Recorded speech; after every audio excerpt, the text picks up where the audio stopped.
台南市政府积极推动基职教育的政策，透过多元的性向测验，还有职业的体验，让囡仔当对未来方向不再干那亲像以前同款，天下唯有读册悬的概念。透过探索家己的兴趣，会当较早找到属于家己人生未来的方向。那所有的会考、教育会考的部分，国中教育会考在5月21跟5月22号选完，好多家长都在问我们的孩子到底未来应该要从事怎么样的一个学校或工作。那我们台南市教育局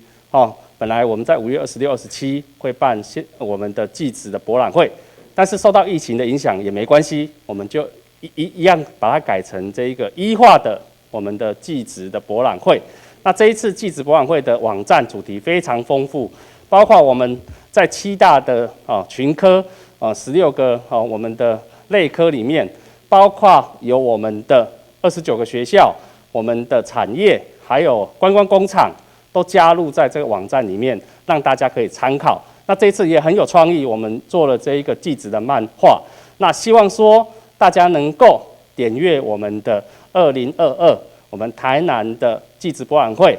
这个网站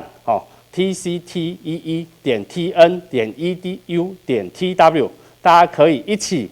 在网站上面参加这一个技职博览会。那我们也期待明年疫情过去之后，大家可以在实体上相见。